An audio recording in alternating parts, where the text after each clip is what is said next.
The TSA agent's gloved hand shot up, halting Elias mid-step.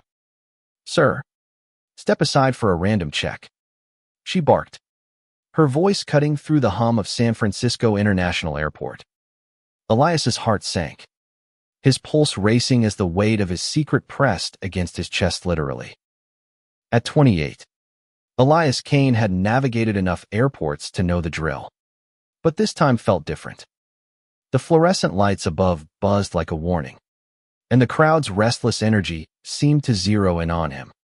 He adjusted the straps of his backpack, the one holding everything he couldn't afford to lose, and glanced at Mara, his partner, standing just beyond the security line. Her brown eyes locked onto his, steady but laced with worry, as if she could sense the storm brewing. "Empty your pockets, sir," the agent said, her tone mechanical. Elias complied, pulling out his phone, wallet, and a crumpled boarding pass for a flight to New York. He'd been dreaming of this trip for months, a fresh start, a chance to leave behind the small-town whispers of his past. Mara, 32 and fiercely loyal, had planned it with him, down to the last detail: a new apartment in Brooklyn, a job interview at a progressive bookstore, a life where they could just be. But now, as the agent waved a wand over his body, Elias felt the dream teetering. The scanner beeped loudly. Heads turned. Elias's breath hitched as the agent's eyes narrowed. "Step over here," she said, pointing to a private screening area. Mara took a step forward, her hands clenched, but Elias shook his head slightly. He couldn't let her get caught up in this, not yet. In the small, curtained booth, the agent, whose name tag read Karen, looked him up and down. "Anything in your bag we should know about?" she asked, her voice flat but probing. Elias swallowed, his mind racing. The backpack wasn't just luggage, it was a lifeline. Tucked inside, wrapped in a hoodie, was a small, locked box containing his hormone vials, syringes, and a letter from his doctor explaining his transition. It was legal, all of it. But legality didn't always mean safety. Not in a world where a trans man's existence could be a lightning rod for suspicion. "I've got medical supplies," Elias said, keeping his voice steady. "Prescription. I can show you the paperwork." Karen raised an eyebrow, unzipping the bag. Her gloved hands moved with clinical precision, pulling out the hoodie and then the box. Elias's stomach churned as she turned it over, the lock glinting under the harsh light. "What's in here?" she asked, her tone sharpening. "It's personal," Elias said, his voice quieter now, almost pleading. "It's just my medication." Karen's eyes flicked to his face, lingering on the faint scar along his jawline, a remnant of a fight he'd rather forget. "We'll need to open it," she said, and before Elias could protest, she called over another agent, a burly man with a buzz cut who looked like he'd rather be anywhere else. As the second agent approached, Elias's mind flashed to the last time he'd been singled out. A small-town bar. A drunk guy who didn't like the way Elias looked. A fist that came out of nowhere. He'd survived that night. Barely. And Mara had been there to pick up the pieces. Now, in this sterile airport booth, he felt that same vulnerability creeping in. The sense that he was one wrong move from unraveling. "Open it," the burly agent said, his voice gruff. Elias fumbled with the key, his hands shaking. The lock clicked, and the lid popped open, revealing the vials and syringes nestled in foam. Karen's eyes widened, and the second agent let out a low whistle. "This is unusual," Karen said, her voice tinged with something Elias couldn't quite place: curiosity, maybe, or suspicion. She picked up the letter, scanning it quickly. "Testosterone. For medical use." "Yes," Elias said, his throat tight. "I'm trans." It's for my hormone therapy. The agents exchanged a glance, and Elias braced himself. He'd heard stories trans people detained, questioned, humiliated over less. The letter was supposed to protect him, but it felt flimsy now. A single sheet of paper against a system that didn't always understand. He thought of Mara waiting outside. Her calm strength, the only thing keeping him grounded. If this went south, what would it mean for them? For the life they'd planned? Karen set the letter down and picked up a vial, holding it to the light. We're going to need to verify this, she said, and Elias's heart plummeted. Verification meant delays. Questions. Maybe missing their flight. It meant exposure. The kind he'd spent years avoiding. But then, as Karen turned the vial, something else caught her eye, a small, folded note tucked beneath the foam. One Elias hadn't noticed before. What's this? She asked, unfolding it. Her expression shifted, softening for the first time. Elias leaned forward, confused. He hadn't put any note in there. Had Mara? His mind raced as Karen read the words silently, her lips parting in surprise. Sir, she said, looking up at him. You need to see this. Elias's breath caught. Whatever was on that note, it wasn't part of his plan. And as the agent handed it to him, the world seemed to slow. The hum of the airport fading into a distant roar. What had they found? And why did it feel like everything is past? His future, his love for Mara was about to change. Elias's fingers trembled as he took the note from Karen, the paper crinkling under his touch. The booth felt smaller, the air heavier, as he unfolded it. Written in Mara's neat, deliberate handwriting were words that hit him like a freight train. You are enough. No matter what. I'm with you. M. He stared, his chest tightening. Mara must have slipped it into the box when he wasn't looking. A quiet gesture of love tucked away like a lifeline. But before he could process it, Karen cleared her throat, snapping him back to reality. This doesn't change the protocol, she said, though her voice had lost some of its edge. We still need to verify the contents. Elias nodded, his throat too tight to speak. He glanced at the open box, the vials glinting like tiny accusations. The second agent, whose name tag read Mike, was already on his radio, muttering something about additional screening. Elias's stomach twisted. He knew what this could mean: hours of questions. Maybe a missed flight. Maybe worse. He'd read about trans people being detained for suspicious medical items, their lives dissected under the guise of security.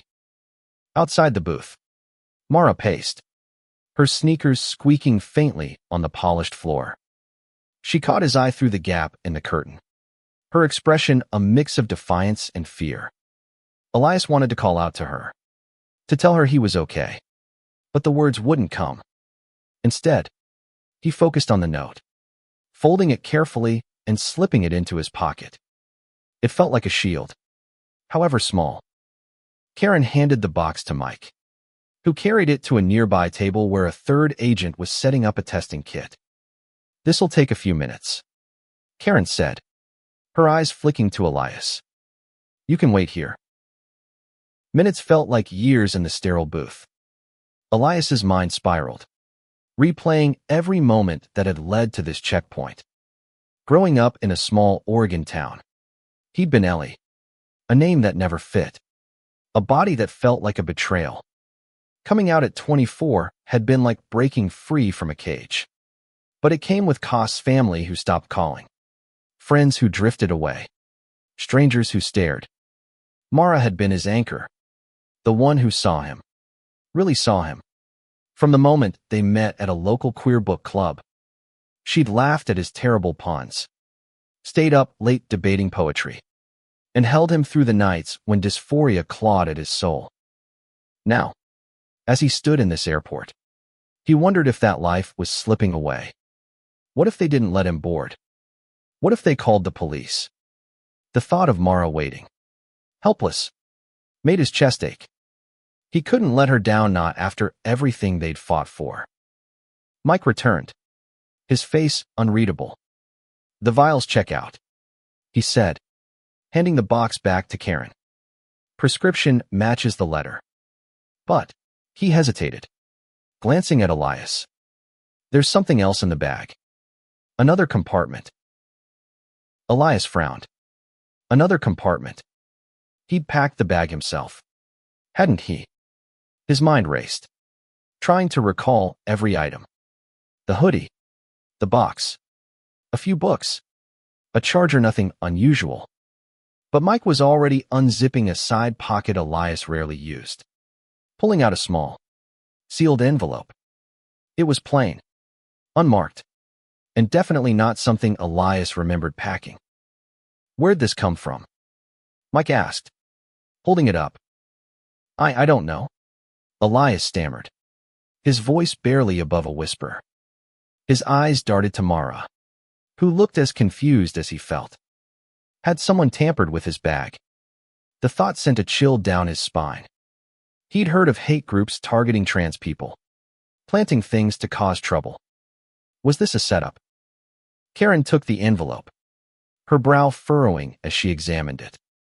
It's not heavy, she said, almost to herself. But we need to open it.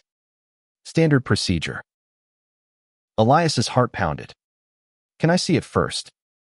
He asked, his voice cracking. Karen hesitated, then handed it to him. The envelope felt light, almost empty, but there was something inside, something small and flat. He tore it open, his hands shaking, and pulled out a single photograph. It was him and Mara, taken last summer at a beach in Oregon. They were laughing, their arms around each other, the sunset painting the sky behind them. On the back, in Mara's handwriting, was a single line, for the journey ahead. Elias's eyes stung, his breath catching. She'd done it again, found a way to remind him he wasn't alone, even in this moment of panic. But the agents weren't moved. This doesn't explain why it was hidden, Mike said, crossing his arms. We're going to need to run a background check. Elias's stomach dropped. A background check could dig up anything: his old name, his past arrests from protests, the restraining order against his abusive uncle. He'd worked so hard to leave that life behind, to build something new with Mara. Now, it felt like the past was clawing its way back. As Karen typed into a computer, Elias glanced at Mara again.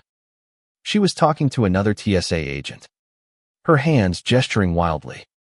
He knew that look, she was fighting for him, like always. But this time, he wasn't sure it would be enough. The envelope, the photo, the note, they were all pieces of a puzzle he didn't understand.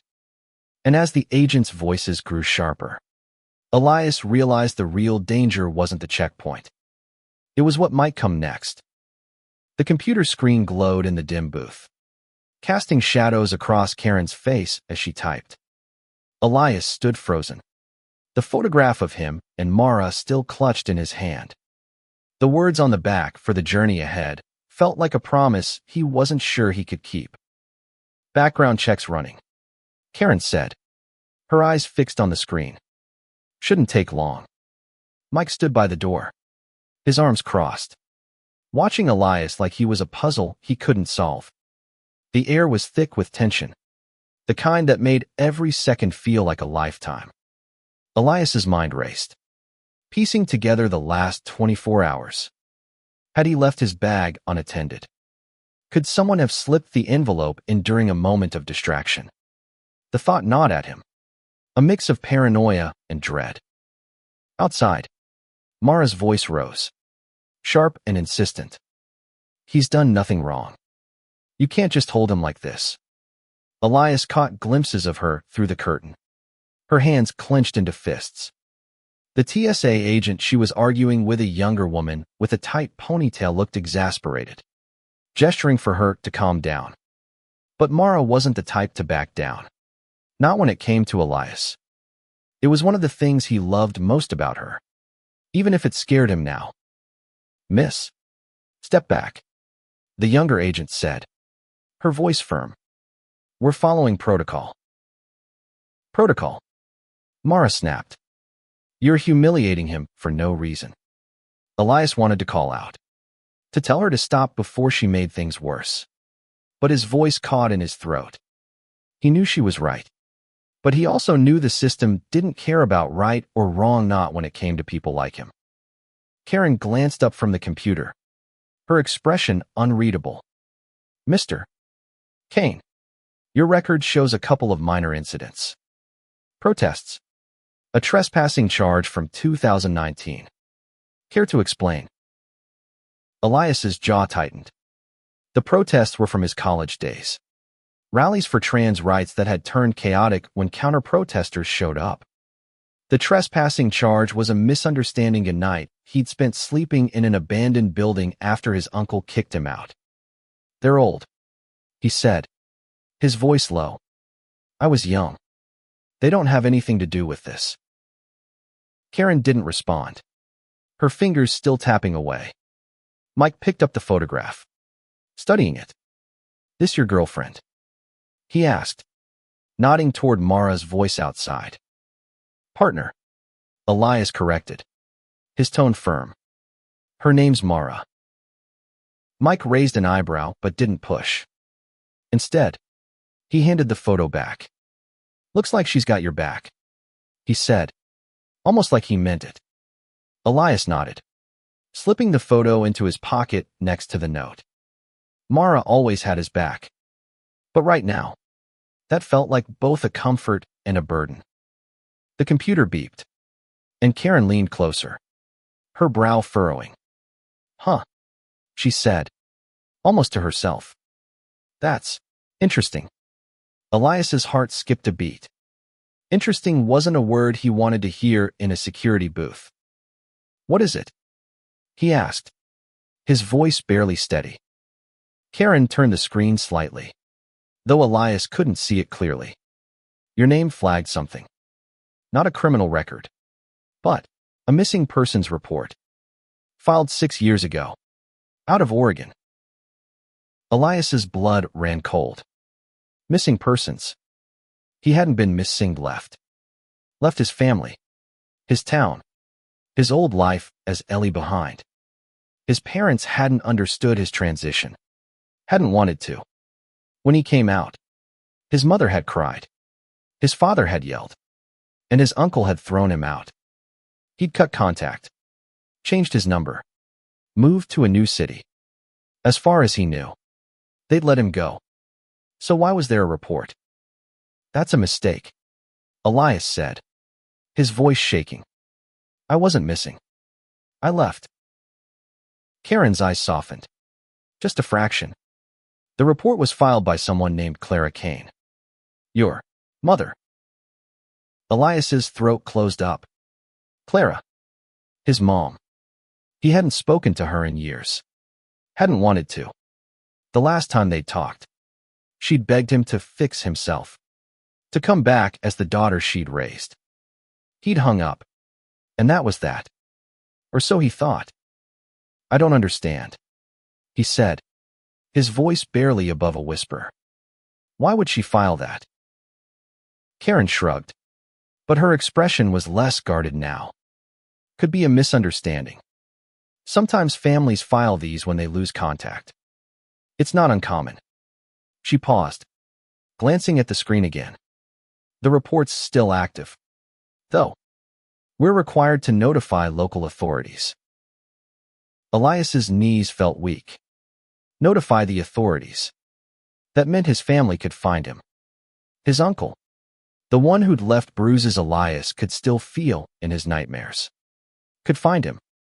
He thought of Mara, waiting outside, oblivious to this bombshell. He couldn't let her get dragged into his past not like this. "Can you not do that?" he asked, his voice cracking. "I'm not missing. I'm right here." Karen sighed, leaning back in her chair. "It's protocol, Mr. Kane." But I'll make a note that you're safe and accounted for. That might help. Mike shifted, looking uncomfortable. We still need to clear the envelope, he said, redirecting the conversation. And there's one more thing in the bag. A journal. Looks like. You didn't mention it. Elias's heart sank deeper. His journal. He'd forgotten it was in there, buried under clothes in the main compartment. It wasn't just a diary, it was his life. His thoughts. His fears. His transition. All scribbled in messy handwriting. It was private. Sacred. Something he'd never even shown Mara. If they read it. I forgot it was there, he said, his voice barely audible. It's just personal stuff. Nothing illegal. Karen nodded, but her eyes were sharp again. We'll need to take a look, she said, reaching for the bag. As she pulled out the journal-worn black notebook with a cracked spine, Elias felt like the ground was slipping out from under him. This wasn't just about missing a flight anymore. It was about his life being laid bare, his secrets exposed to strangers who didn't understand. And somewhere, beyond the curtain, Mara was still fighting for him. But as Karen opened the journal, Elias couldn't shake the feeling that the real danger wasn't the checkpoint, it was the past he'd tried so hard to leave behind. The journal's pages crinkled as Karen flipped it open, her eyes scanning the first few lines. Elias's heart pounded so loud he was sure she could hear it. Those pages held everything: his late-night fears about never being enough, his love for Mara scrawled in desperate, hopeful fragments, his anger at a world that kept trying to erase him. It was his soul, laid bare, and now it was in the hands of a stranger. Please, Elias said, his voice breaking. That's private. It's just my thoughts. Karen glanced at him, her expression unreadable. We have to check everything, she said, but there was a flicker of something empathy, maybe in her eyes. She turned another page, then stopped, her brow furrowing. This isn't what I expected, she murmured, almost to herself. What? Elias asked, leaning forward despite himself. His stomach churned with dread. Had she found something he didn't know about? Another surprise. Like the envelope. Karen held up the journal, showing him a page near the front. Tucked between the pages was a folded letter, yellowed with age, its edges worn from being handled. This fell out, she said, handing it to him. It's addressed to you. Elias's hands shook as he took it. The handwriting on the envelope was his mother's Clarice, neat and precise, just like he remembered from birthday cards when he was a kid. His chest tightened, a mix of nostalgia and pain. Why was this in his journal? He hadn't seen it before, hadn't even known it existed. He opened it, his fingers clumsy. The letter was dated 3 years ago, a year after he'd cut contact. The words blurred as he read, his mother's voice echoing in his mind. Ellie, Elias, I don't know if you'll ever read this. I don't know if I'll ever find you. But I need you to know I'm sorry. I didn't understand. Not at first. But I'm trying. I love you. And I miss you. Please come home. Elias's vision swam. She'd written to him. Not as Ellie, but as Elias. She tried to reach him. And somehow, this letter had ended up in his journal, hidden like a ghost from his past. Had Mara found it? Had she tucked it there, hoping he'd see it when he was ready? Or had someone else's mother maybe slipped it into his things before he left Oregon? Mr. Kane. Karen's voice pulled him back. She was watching him. Her usual stoicism softened. You okay? He nodded, though he wasn't. Yeah, he managed, folding the letter and slipping it into his pocket with the photo and Mara's note. His mind was a storm: anger, confusion, grief, all swirling together. Why now? Why here? In the middle of an airport security check. Mike cleared his throat, breaking the moment. The journal's clean, he said, handing it back to Karen. No contraband. No threats. But the missing persons report we need to follow up. Protocol. Elias's stomach dropped again.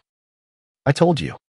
I'm not missing, he said, his voice sharper now. I left. My family. They didn't want me as I am. I don't want them finding me. Karen hesitated, her fingers hovering over the keyboard. I get it, she said, her voice low. But we don't have a choice. The system flags it. We report it. That's how it works. Elias clenched his fists, the journal heavy in his hands. He thought of his uncle, the man who'd thrown him out, who'd called him a freak. If the authorities contacted his family, his uncle would know where he was. The thought made his skin crawl. He couldn't go back to that life. That fear. He wouldn't. Outside, Mara's voice had quieted, but Elias could still see her shadow moving beyond the curtain. She was probably on her phone now, calling a lawyer or a friend, trying to find a way to fix this. She was always fixing things, always fighting. But this wasn't something she could fix with a phone call or a fierce argument. Karen closed the journal and slid it across the table. We're almost done here, she said. The vials are cleared. The envelope's cleared. The journal's cleared. But the report, that's out of my hands. Elias nodded, his throat tight. He wanted to ask about the letter, about how it got there, but he couldn't find the words. Instead, he clutched the journal to his chest, its weight grounding him. He thought of Mara's note, "You are enough," and tried to hold on to that instead of the fear. As Karen typed up her report, Mike stepped outside, leaving Elias alone with her for a moment. She looked at him, her expression softer than before. For what it's worth, she said quietly, I've got a kid who's non-binary. I know it's not easy. Elias blinked, caught off guard. Thanks, he said, his voice barely audible. It was the first time since the checkpoint that he felt seen, not as a threat or a problem, but as a person. But the moment didn't last. Mike returned, his radio crackling. Local PD's been notified about the report, he said. They'll want to talk to you before you board. Elias's heart sank. The police. His past was catching up, faster than he'd feared. He thought of Mara, waiting just outside, oblivious to the storm about to break. He needed to tell her, to warn her, but the words wouldn't come. All he could do was hold onto the journal, the letter, the photo pieces of a life he wasn't ready to lose. And as the booth's curtain rustled, signaling someone new approaching, Elias braced himself for what came next. The curtain parted, and a new TSA supervisor stepped into the booth, a woman in her 50s with sharp eyes and a no-nonsense demeanor. Her name tag read Linda, and her presence seemed to shift the air, making the small space feel even more claustrophobic. Elias clutched the journal tighter, his mother's letter burning a hole in his pocket. The news about the police was still sinking in, each word a weight dragging him toward a past he'd fought to escape. Mr. Kane, Linda said, her voice clipped but not unkind. I've reviewed the situation.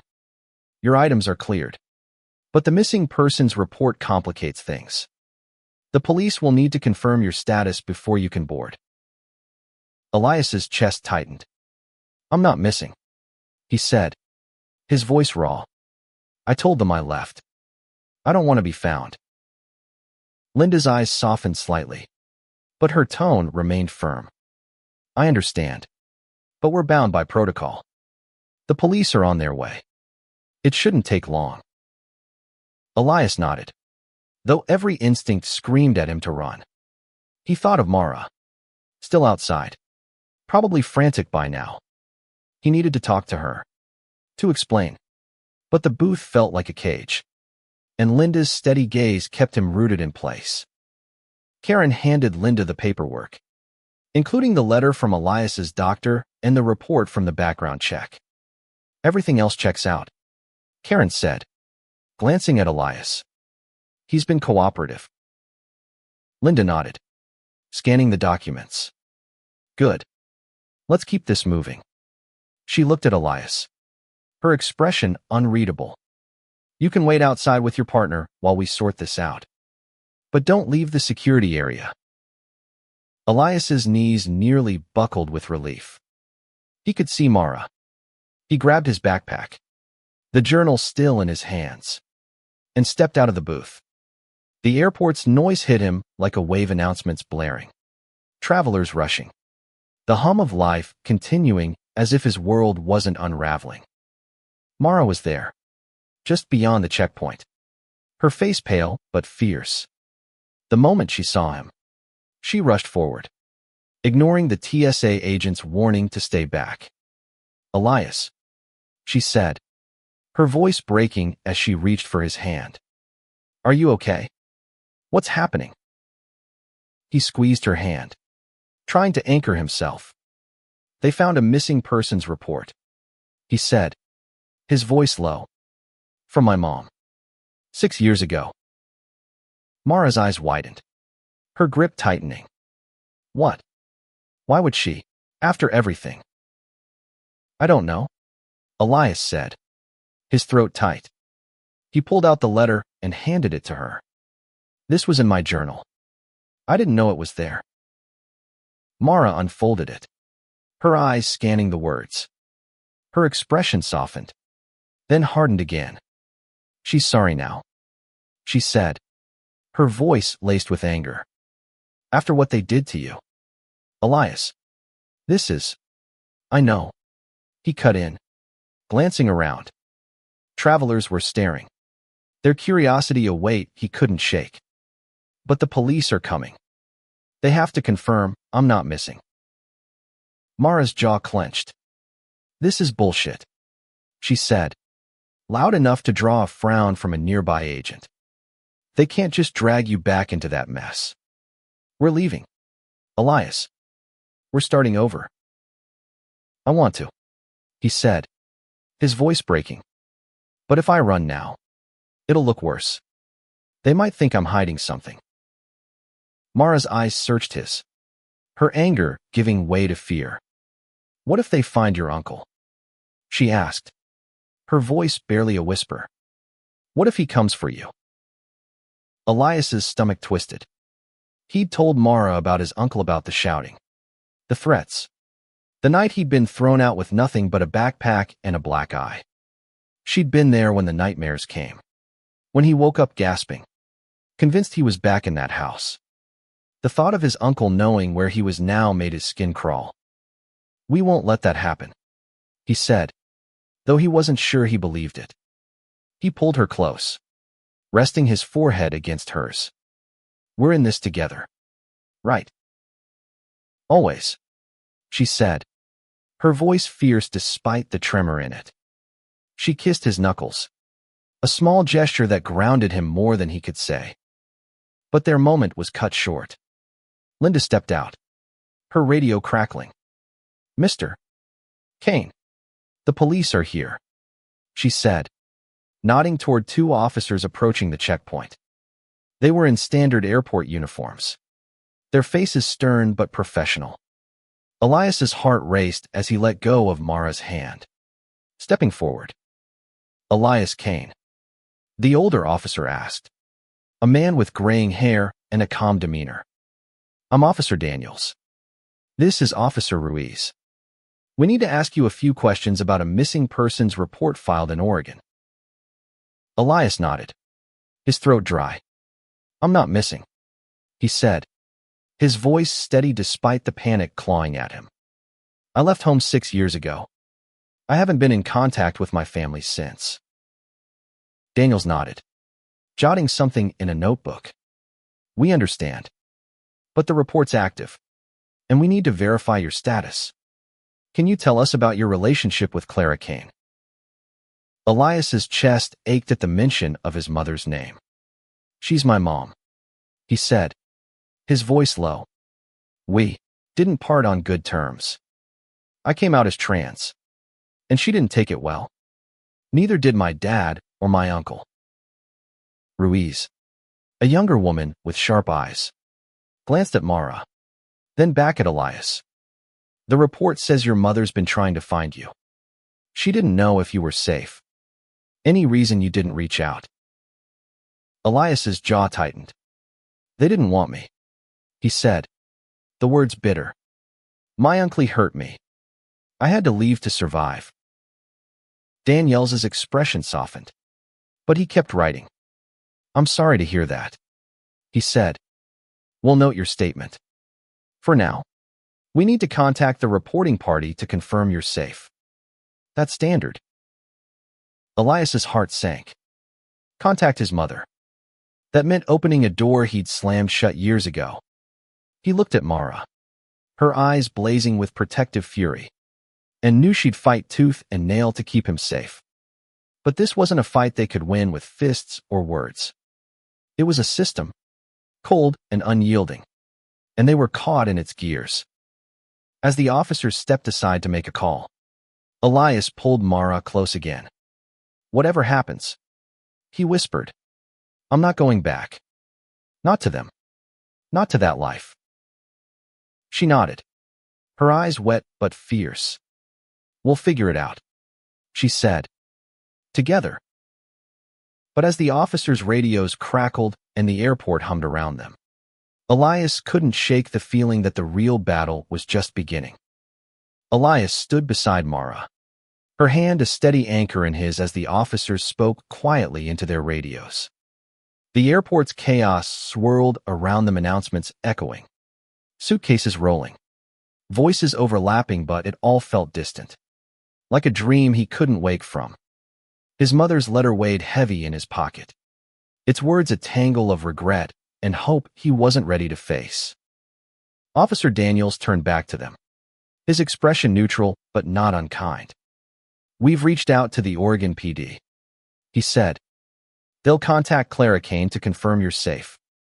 It might take a bit, but you're free to wait in the terminal. Just don't leave the airport. Elias nodded, his throat too tight to speak. Free to wait, but not free to leave, not really. The thought of his mother getting that call, of her voice on the other end of the line, made his skin prickle. Would she cry? Beg him to come back? Or worse, would she tell his uncle where he was? Mara squeezed his hand, pulling him toward a row of chairs near the gate. Come on, she said softly. Let's sit. You need to breathe. They settled into the hard plastic seats, the journal resting on Elias's lap like a shield. Mara leaned close, her shoulder brushing his. Talk to me, she said, her voice low. What's going on in your head? Elias exhaled, his eyes fixed on the floor. I don't know how that letter got in my journal, he said. I didn't put it there. Did you? Mara's eyes widened, then softened. No, she said, shaking her head. I swear. Elias, I didn't. The note, the photo, those were mine. I wanted you to have something to hold on to. In case this trip got hard. But the letter, that's news to me. He believed her. Mara never lied. Not to him. But that left a question he couldn't answer. Who had put it there? His mother. Someone else from his past. The uncertainty gnawed at him. A reminder that his old life was never as far away as he'd hoped. I don't want to see her, he said, his voice barely audible. Not after everything. She didn't fight for me when I needed her to. Why now? Mara's hand found his cheek, turning his face toward hers. I don't know, she said, her eyes fierce with love. But you don't have to do anything you're not ready for. If she wants to find you, she's going to have to go through me first. Elias managed a small smile, though it felt fragile. You're terrifying when you're protective, he said. Good, she said, her lips quirking. Let's keep it that way. Their moment was interrupted by Officer Ruiz, who approached with a tablet in hand. Mr. Kane, she said, her tone professional but softer than before. We've got an update. Your mother's on the line with Oregon PD. She's confirmed you're her son. And she's emotional. She wants to speak with you. Elias's heart stopped. Speak with her. Now. The idea felt like a trap. A door he wasn't ready to open. He shook his head. No, he said, his voice firm. I'm not ready. I don't want to talk to her. Ruiz nodded, her expression neutral. That's your right, she said. We'll let her know you're safe, but don't wish to communicate at this time. The report will be closed.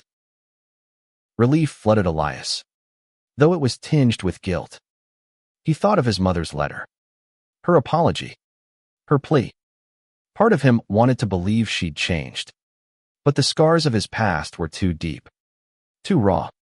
He couldn't risk it, not now, not when he and Mara were so close to their new life. Thank you, he said, his voice steady for the first time in hours. Ruiz hesitated, then added, There's one more thing. Your mother mentioned someone else looking for you. An uncle. She said he's been persistent. Elias's blood ran cold. Mara's hand tightened on his, her eyes flashing with alarm. Persistent how? She asked, her voice sharp. She didn't say much.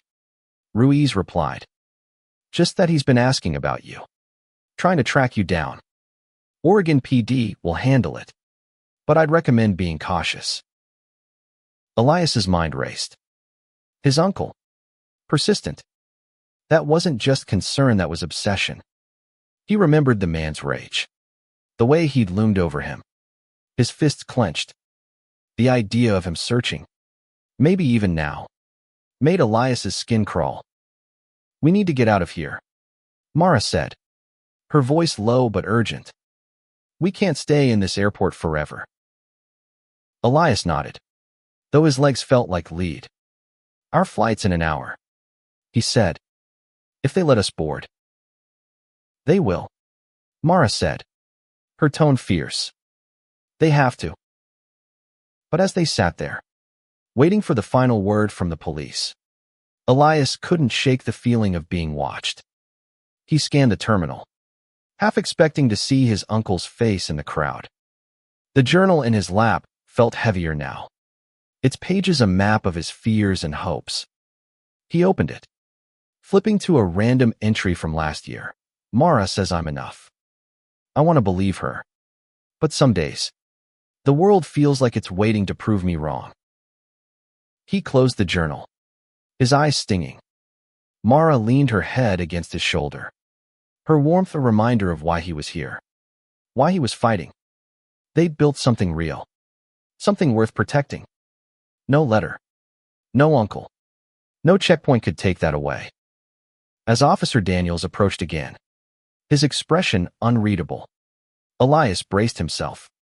Whatever came next, he'd face it with Mara by his side. But the question lingered, sharp and unyielding. Who had hidden that letter? And what did they want from him now? Officer Daniels stopped in front of Elias and Mara, his notebook tucked under his arm. Good news, he said, his voice calm but carrying weight. The missing persons report is officially closed. Oregon PD spoke with your mother, and she's confirmed you're safe. You're cleared to board. Elias exhaled, the tension in his chest loosening for the first time in hours. Mara squeezed his hand, her relief palpable. Thank you, Elias said, his voice steady but raw. He glanced at the gate, where passengers were already lining up for their flight to New York. It felt so close, yet so far. There's one thing, Daniels added, his tone careful. Your mother asked us to pass on a message. She said she's sorry, and she hopes you'll reach out when you're ready. No pressure. Just her words. Elias nodded, his throat tight. The letter in his pocket felt heavier, its words echoing in his mind. He wasn't ready, not now. Maybe not ever. But the fact that she'd tried, that she'd used his name, stirred something in him he couldn't name. Not forgiveness. Not yet. But something softer. Like the first crack in a frozen lake. Mara stood, pulling Elias to his feet. "Let's go," she said, her voice firm but warm. "We've got a plane to catch." Daniel stepped back, giving them a small nod. "Safe travels," he said. And with that, he and Ruiz walked away, their radios crackling as they blended into the airport's chaos. Elias slung his backpack over his shoulder, the journal tucked safely inside. Mara looped her arm through his, guiding him toward the gate. The crowd parted around them, travelers too caught up in their own lives to notice the weight Elias carried. For the first time since the checkpoint, he felt like he could breathe. But as they approached the gate, Mara's steps slowed. "Elias," she said, her voice low, "do you think your uncle's really looking for you?" He froze, the question hitting like a punch. He'd been trying not to think about it, but Ruiz's warning lingered. Persistent. That wasn't a word you used for someone who just missed you. It was a word for someone who wouldn't let go. "I don't know," he said, his voice quiet. "But if he is, he's not getting anywhere near us." Mara's eyes searched his, fierce and protective. "Damn right," she said. "We're starting over, Elias. No one's taking that from us." He nodded, drawing strength from her certainty. They handed their boarding passes to the gate agent, who scanned them with a smile. "Welcome aboard," she said, oblivious to the storm they'd just weathered. Elias and Mara stepped onto the jetway, the cool, dim tunnel a brief reprieve from the terminal's noise. As they settled into their seat's window for Elias, aisle for Marahi opened his journal, needing something to ground him. The pages fell open to a new entry, one he hadn't written. It was Mara's handwriting again, bold and clear. "We're free now. Whatever comes next, we face it together." Elias's eyes stung. He looked at Mara, who was buckling her seatbelt, her expression soft but determined. "You wrote this?" he asked, holding up the journal. She smiled, a little sheepish. "I wanted you to know," she said. "No matter what happens, your family, your uncle, anything we read in this together." He leaned over, kissing her softly. "I don't deserve you," he whispered. "You do," she said, her voice fierce. "And I'm not going anywhere." The plane's engines roared to life, and Elias looked out the window, watching the tarmac blur as they taxied. San Francisco was fading behind them, and with it, the weight of the checkpoint, the letter, the fear. New York was a new city, a new life, a chance to be the man he'd always known he was. But as the plane climbed into the sky, a nagging thought lingered. The letter, the envelope, the journal entry, someone had placed them there. And it wasn't Mara, his mother, his uncle, someone else entirely. The question hung over him, a shadow he couldn't shake. When they landed in New York, the airport was a different kind of chaos, louder, faster, more alive. Elias and Mara stepped off the plane, hand in hand, their bags slung over their shoulders. The city stretched out before them, a promise of freedom and possibility. But as they walked through JFK's crowded terminal, Elias's eyes scanned the faces around them, half expecting to see his uncle's cold stare. They made it to baggage claim, where Mara pulled out her phone to call their ride. Elias stood by the carousel, watching bags tumble down the chute. That's when he saw a man in a dark coat, standing across the terminal, staring directly at him. He was tall, broad-shouldered, his face half hidden by a baseball cap. Elias's heart stopped. It couldn't be. Mara, he said, his voice low, urgent. She looked up, following his gaze. The man turned away, disappearing into the crowd. But the chill in Elias's bones didn't fade. Was that? Mara started, her voice trailing off. I don't know, Elias said, his hand tightening around hers. But we're not waiting to find out. They grabbed their bags and hurried toward the exit, the city's lights beckoning through the glass doors. Whatever was behind them, his family, his past, that shadowed figure, they'd face it together. But for now, they had a new life to build, and no one was going to stop them. The New York night was alive with sound honking taxis, distant sirens, the hum of a city that never slept. Elias and Mara stepped out of JFK, the cold air hitting their faces like a wake-up call. They'd made it. But the shadow of that figure in the terminal lingered, a reminder that their past wasn't as far behind as they'd hoped. Their ride, a friend named Jamie who'd offered them a couch in Brooklyn, pulled up in a battered sedan. You two look like you've been through hell, Jamie said, popping the trunk. Their laugh was warm, but their eyes were sharp, scanning Elias and Mara for signs of trouble.